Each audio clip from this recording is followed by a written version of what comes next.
The galaxy laughed at humanity. For centuries, humans were seen as weak. Their fleets were small, their colonies scattered and fragile. They had no ancient power, no legendary warriors, no fearsome empire behind them. To the Galactic Council, great circle of alien civilizations, humans were little more than a curiosity, a young species crawling into the stars, pretending to belong. But then came the whispers. It started as a rumor, soft and quiet, traveling through trade ships and smugglers.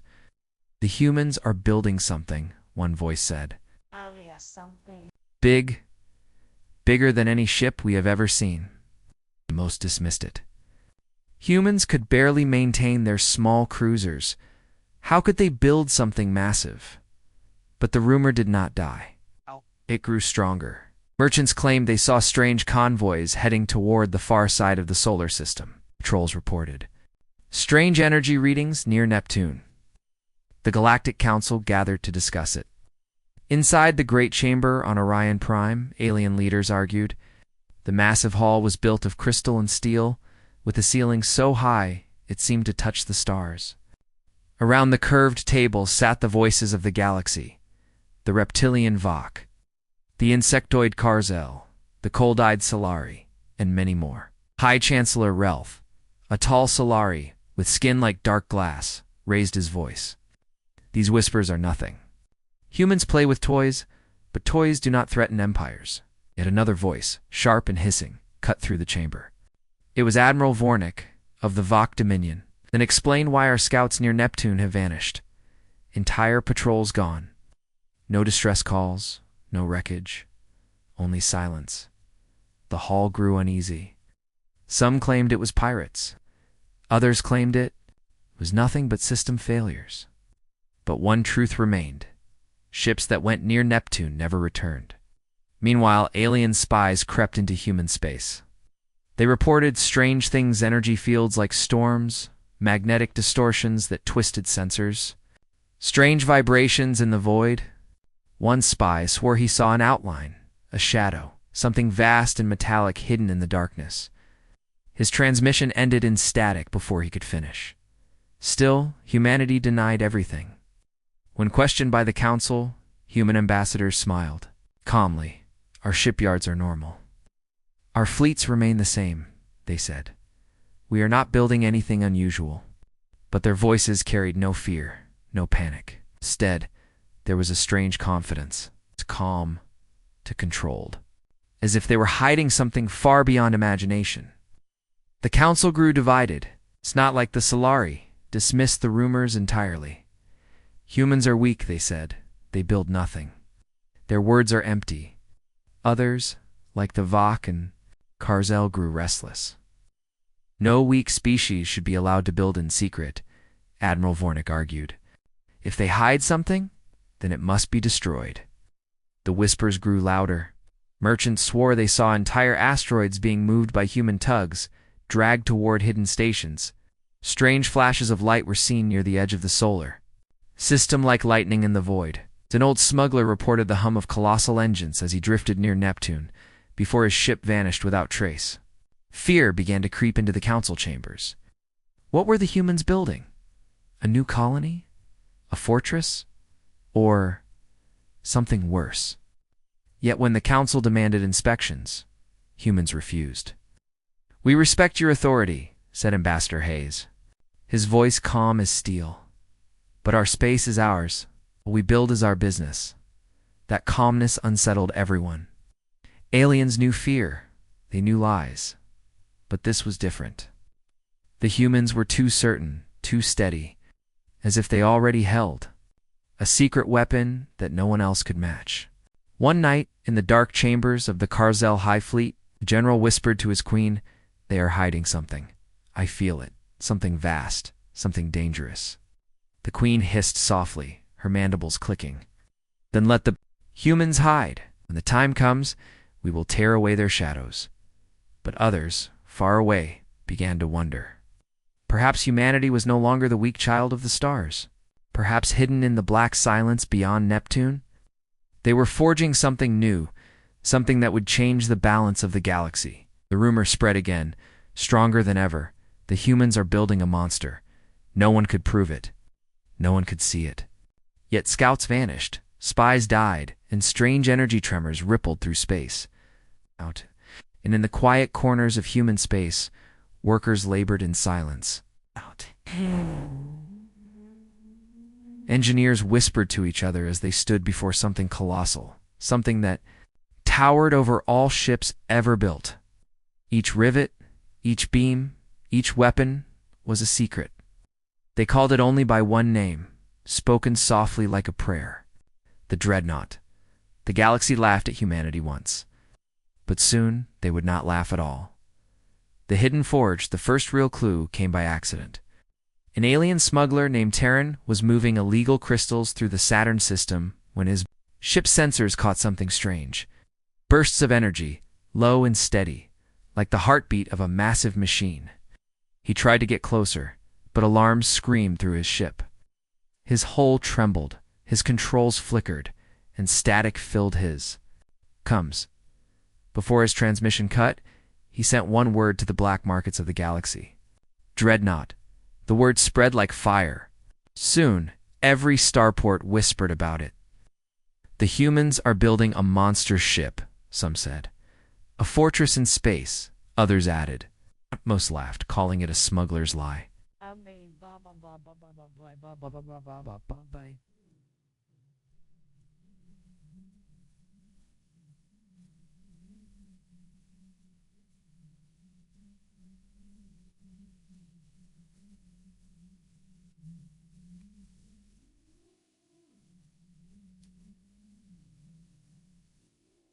Later, Turin's ship was found drifting near Titan's orbit empty. Its crew gone, its hull scarred, as if by weapons no one recognized. The rumor became fear. In the Galactic Council, the debate grew louder. "We cannot allow this," Admiral Vornik of the Vok Dominion thundered. His voice rattled like grinding stone. "If humans are truly building such a ship, it will shift the balance of power. They must be stopped before it is too late." But High Chancellor Relth of the Sillery leaned forward, his glassy skin catching the light. "Or perhaps it is nothing. Spies spread lies. Merchants invent stories. Shall we risk war over whispers?" The council chamber erupted. Some demanded action. Others demanded patience. Yet, as they argued, a new piece of evidence appeared, a blurry image. It was smuggled out by a drone spy that had barely escaped human space. The image was grainy, distorted, but there was no mistaking it.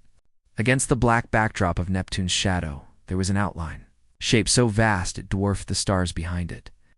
Straight lines of steel, towers rising like mountains, and the faint glow of enormous engines. Silence fell over the chamber when the image was shown. It was not a rumor anymore.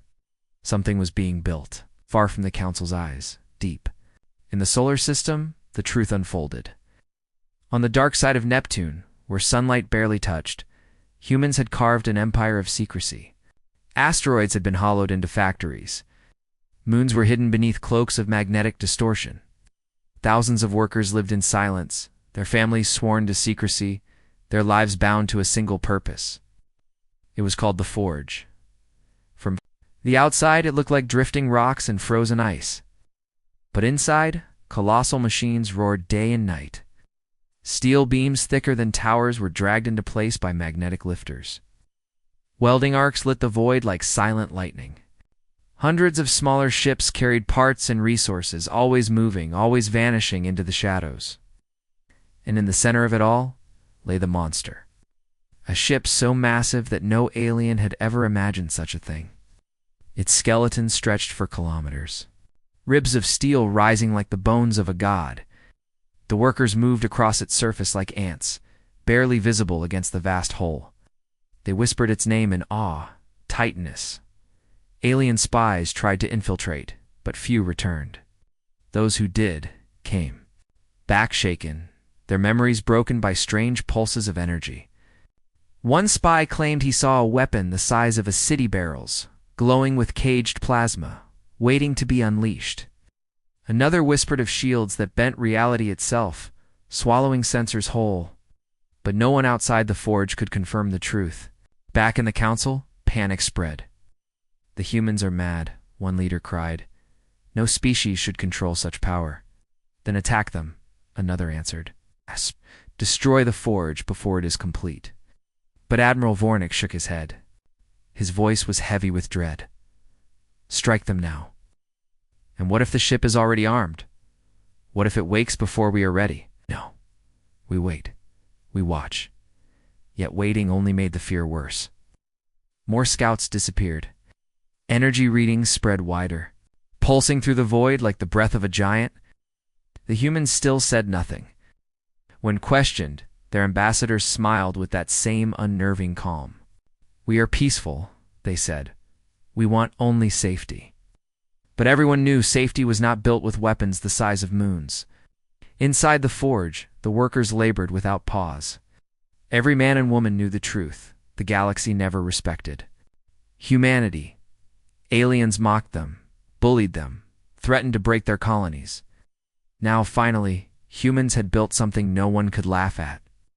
Ambassador Hayes visited the forge once, standing on a high platform that overlooked the beast. The voice was low, but every engineer remembered his words. They called us weak. They called us children. Let them call us monsters now. The first sound was not heard, but felt. Across the void near Neptune, sensors shuddered. Moons trembled as if struck by an invisible wave. Entire asteroid belts shook, scattering rocks into deep space. It was not an explosion. It was not an accident. It was a test. The humans had fired something. The Council never received a clear report. The ships monitoring the sector vanished. Their signals ended in sharp bursts of static, followed by silence. Yet fragments of data remained, scattered through relays. Strange radiation spikes. Tremors measured light years away. One fragment of an image, a blinding spear of light cutting across the darkness. It was enough. The galaxy knew now. Rumor was real. Humanity was testing weapons. Weapons larger, stronger, deadlier than anything ever seen. In the great chamber of Orion Prime, the Council fell into chaos. They must be stopped, cried Admiral Vornik, his stone-like fists, slamming the table. Every second we wait, the monster grows stronger. Already, fleets vanish in its shadow. Others shouted over him. You would risk open war? Do you not see? The humans are provoking us. No, they are preparing for something. Else something worse. High Chancellor Relth of the Sillery remained calm, but his glassy eyes reflected unease. If the humans are truly testing weapons strong enough to shake moons, then even war may be useless. We must think carefully, but fear drowned out reason. Far from the Council's debates, alien fleets crept toward human space. Small scouting groups, silent, cautious, desperate for truth. None returned. The first fleet, 10 Carzel warships, entered the shadows of Neptune. Their last message was short, a voice screaming across the coms. It's here, then static. The second fleet, a Solari reconnaissance group, never sent a word. Only wreckage drifted back, metal torn apart as if by giant claws. Whispers grew. Some said the humans had already armed the Dreadnought. Others said it was alive, a machine with a mind of its own, hungry for prey. The galaxy had no proof. Only silence. Inside the forge there was no silence. Engines roared like caged thunder. Massive cannons rotated for testing, their barrels glowing with captured plasma. Armor plating thicker than city walls sealed into place. The Titanus was no longer just a skeleton, it was a beast awakening. Admiral Reyes, commander of the project, stood on a high platform overlooking the ship. Her voice was cold, sharp, carrying across the forge. Every test brings us closer. Every failure teaches us. But remember this, once Titanus wakes, the galaxy will never see us as weak again. Her crew saluted, eyes burning with purpose. They knew what they built was not only a weapon, it was a message. Humanity was done, begging for respect. Meanwhile, in the Council, the fear twisted into suspicion. What if the humans are not building it to defend themselves? One delegate asked, what if they plan to conquer us? The thought spread like poison. Already, minor empires fortified their borders, afraid that tightness might appear without. Warning: traders avoided human space. Some even fled their colonies, abandoning homes too close to the Sol system. The galaxy had survived countless wars. But this was different. Wars were fought with fleets, with numbers. This was one ship. One ship that already terrified billions. One night, on a distant outpost near Deneb, a human diplomat spoke with a Solari ambassador. The Solari leaned close, his glass skin. Catching the pale light? Tell me the truth. Is it real? Is the monster real? The human only smiled. His voice was soft but firm. Monsters are made when others push too far. You called us weak. You treated us like prey. What did you expect us to become? The Solari had no answer. Back near Neptune, the shadows grew darker. For the first time, fragments of Titanus could be seen by long-range telescopes. Not the full ship, not yet, but flashes of its body. Towering structures, glowing engines, weapons turning slowly in the void, always partly hidden. Always just. Out of reach, the galaxy watched in terror. And then came the second test. It was seen from across 3 star systems. A beam of energy tore through the dark, striking an empty moon. In seconds, the moon cracked apart, splitting like glass. Shards drifted into the void, glowing with fire. The beam faded, but the silence that followed was louder than any roar. The council received the recordings within hours. Entire worlds fell into panic. If humans could shatter a moon, what could they do to fleets, to cities, to planets? Back on Earth, the people knew the truth. News was tightly controlled, but whispers spread through cities. Families of workers sent home strange letters. Engineers spoke of a ship that could end all wars. Children drew pictures of a massive giant rising from the sea of stars. Humanity was afraid too but proud. For the first time in history, the galaxy was afraid of them, not the other way around. The council met again, but now the chamber felt smaller, heavier. Admiral Vornik spoke, his voice filled with fury. If we do nothing, the humans will rise above us all. Their dreadnought will rule the stars. We must strike now. But others hesitated. And if it is already unstoppable? Chancellor Relth asked quietly. If we strike and fail, we invite our own destruction. Silence. The council, once united, now trembled with fear. Every choice felt like stepping into a trap. And out there, hidden in the shadows of Neptune, Titanus stirred. Its engines burned brighter. Its weapons hummed with life. Its body stretched across the void like a steel continent. The galaxy still called it rumor, still called it shadow. But soon, the shadow would move.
Would never be the same. The beast awakens in the endless dark near Neptune. Silence ruled. No stars shone clearly. No light pierced the thick shadows of gas and ice. For months, whispers haunted this place, rumors of a monster hidden in the void.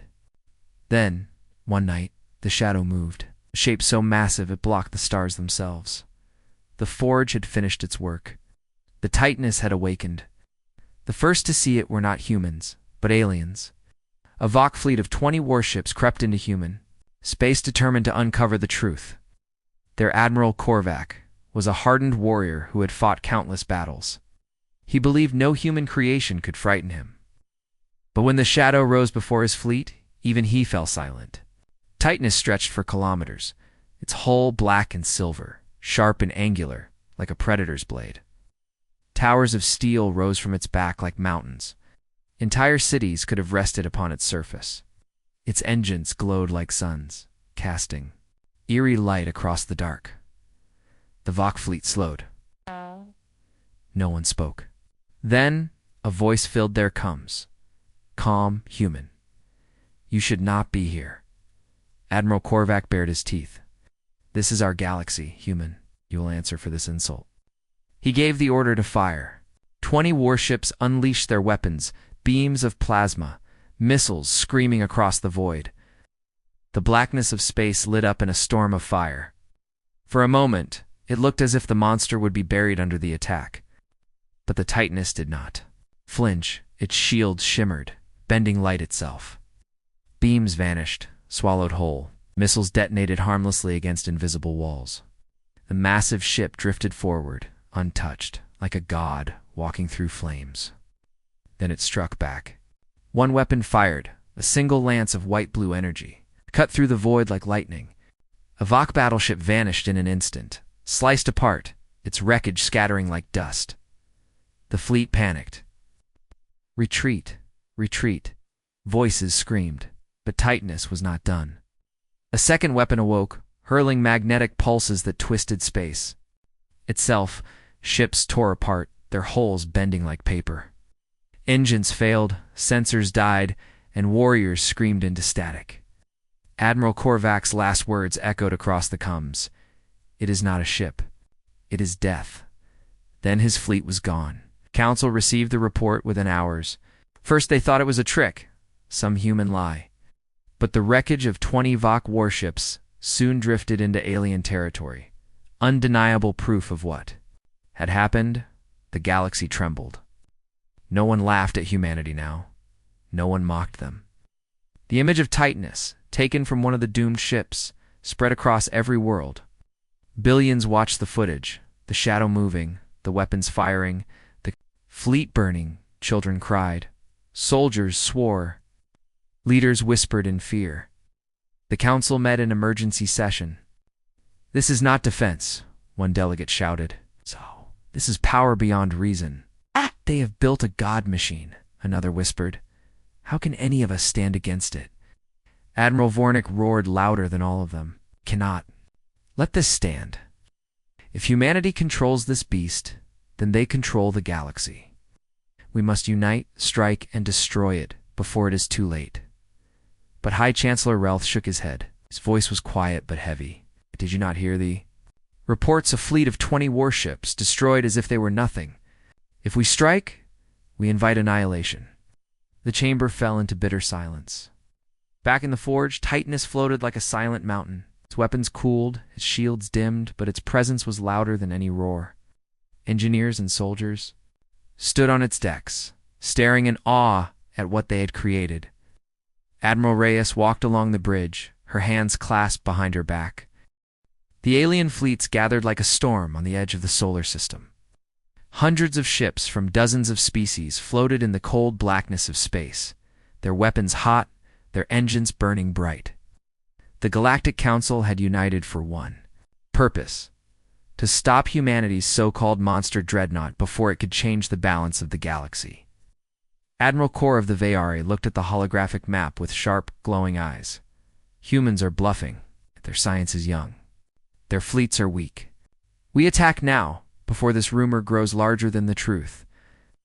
But not everyone agreed. The Yerk's commander, whose long body shimmered like liquid metal, hissed. We sent scouts. They vanished.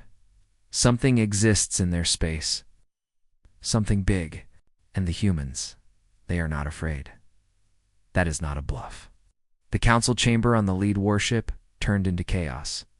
Species shouted over each other, arguing about whether to strike Earth or wait. At last, a decision was made. Move forward. Test the human defenses. The trap is set. The alien fleets advanced past Neptune, their ships spreading information like a net. Drones scanned for signals, fighters buzzed at the edges. The black void seemed empty, silent, waiting. Then a shadow moved. At first it looked like a moon, huge, dark, cold. Slowly it drifted into view, and then the lights came on. The human Dreadnought emerged. It was bigger than any alien warship ever built. Its black hull drank the starlight. Lines of steel ran like scars across its body, glowing faintly blue. Its engines pulsed with quiet thunder. And across its bow, giant weapons the size of cities rotated into place. The aliens froze. For a long moment, the galaxy itself seemed to hold its breath. Impossible, Admiral Core whispered. They actually built it. The voice of humanity then, a transmission cut through every ship's comms. A human voice, calm, steady, powerful. This is Admiral Reyes of the UNS Titan. You have entered human space without permission. You will turn back immediately. The voice carried no fear, only warning. The Council fleets did not answer. Pride and shame boiled in their leaders' hearts. To retreat now would be to admit weakness before the entire galaxy. And so, one captain too proud, too angry gave the order. A barrage of plasma fire streaked toward the Titan. It struck the Dreadnought's hull and fizzled like sparks. Against an ocean, the alien crews gasped. Their most powerful weapons had done nothing. The Titan strikes return fire, Admiral Reyes ordered. The Titan's cannons roared. Beams of light thicker than towers cut across the void. Entire enemy ships vanished in a flash. The shockwaves ripped through fleets, sending smaller craft spinning into the dark. Alien commanders screamed orders, but the Titan was faster, stronger, unstoppable. Its weapons did not fire in desperation, they fired with precision, as if the humans had trained for this exact moment. Oh. But from the Titan's belly, swarms of drones shot out, cutting through them like knives through silk. The battlefield turned into fire and wreckage. Ships burned. Engines exploded. The alien armada once so confident was breaking. Fear in the Council on the command deck of the Viari flagship, Admiral Core's hands trembled. He had never known fear before. His people were warriors. Yet as he watched the Titan cut apart ships as if they were toys, he understood the truth. The humans had built not just a weapon. They had built a message. Stop the attack, he shouted. All ships, pull back. But it was too late. The Titan fired one final shot. A beam of white light tore through space, passing within a breath of the Viari flagship. The ship shook violently, power flickered, and then silence. On every channel, the human voice returned. You will not threaten Earth again. Leave, now, or we will not show mercy a second time. The retreat one by one, the alien fleets pulled back. Their pride was shattered, their courage gone. They limped away into the darkness, carrying the story of what they had seen. The Dreadnought did not chase them. It only floated there, silent, unshaken, as if daring them to try again. Admiral Reyes watched from the Titan's bridge, her face calm but her eyes burning with steel. They thought we were weak, she said softly. Let them spread the truth now. Humanity is ready. Across the galaxy, whispers began to spread faster than light. The humans had built a monster. A ship beyond anything the elder species had dreamed. And worse, they had one. The galaxy, once laughing at humanity, now trembled in fear. But deep inside the Titan, hidden in its steel bones, an even darker secret waited one no alien had. Yet the shadow crowned the galaxy had never known silence like this. For thousands of years, the Galactic Council had ruled the stars with debates, laws, and treaties. Empires rose and fell, but the Council always remained. Every hall in Orion Prime felt empty, hollow because one truth now towered over. Everything. Humanity's Dreadnought was real, and it was awake. The ship was called Leviathan. It moved slowly, like a planet carved into a blade. Wherever it drifted, alien fleets fell back. Entire systems dimmed their signals and went dark, afraid to be noticed. It was not just a ship, it was a warning. Fear in the Council, Chancellor Rithyon stood before the assembly. His scaled hands trembled as he raised them for silence. Face something no species has faced before, he said. It's human creation. This monster of steel threatens to break the balance of the galaxy. But few listened. Some representatives stared at the ceiling, as though Leviathan might burst through it at any moment.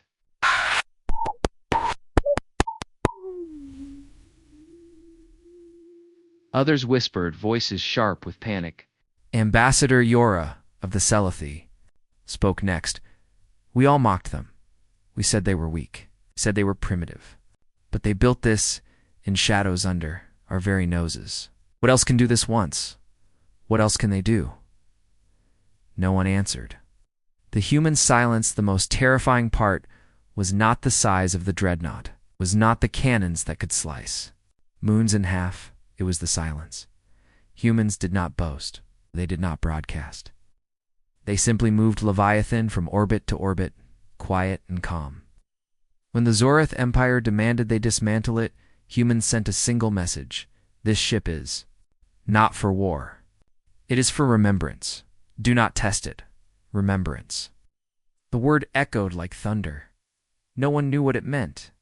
Whose memory? What loss? But one thing was certain, no one dared to test the truth of those words. A shadow over the stars entire. Armadas began shifting. The great powers of the galaxy, the Glorians, the Kelmorians, the Kelmor who, once threatened humans openly, now avoided Sol System entirely. Merchants whispered that trade routes near Earth were suddenly the safest in the galaxy. Pirates vanished without a trace. Smugglers reported seeing the Leviathan drift silently in the dark, watching, waiting. To the weak, humanity had become a shield. To the powerful, humanity had become a storm. The Leviathan Speaks, the first and only broadcast, came weeks later. Across every screen, every every projector, a human commander appeared. His uniform was black, his voice steady. Behind him, through a massive viewing window, the hull of the Leviathan glowed faintly, like the surface of a living star. We built this ship because we remember, he said. We remember the colonies burned. We remember the fleets that stood alone. We remember the laughter when we begged for aid. The council chamber froze. Every species remembered. Yes, humans had once called for help when their outer colonies were attacked by raiders. And yes, the council had ignored them. The memory stood like a blade at their throats. The commander's eyes narrowed. Ship is not for conquest, it is for warning. If ever again the council abandons the weak, the Leviathan will remind them what silence costs. The broadcast ended. Whispers of a throne, the galaxy changed overnight. Treaties shifted. The great fleets of alien empires pulled back from border wars. Council debates grew soft and cautious. No one declared it aloud. No one dared.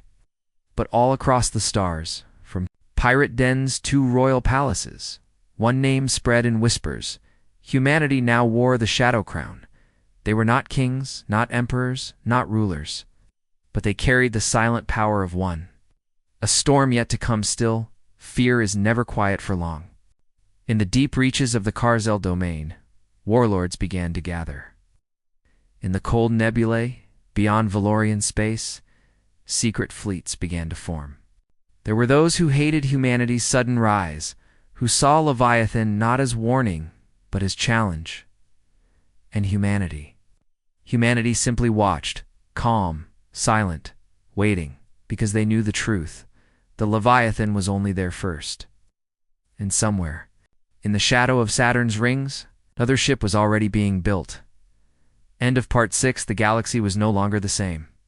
The humans had risen from the weakest species to the most feared.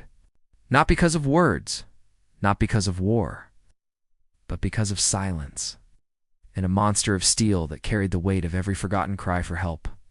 The future was uncertain, the tension unbearable. But one truth was clear: the galaxy would never,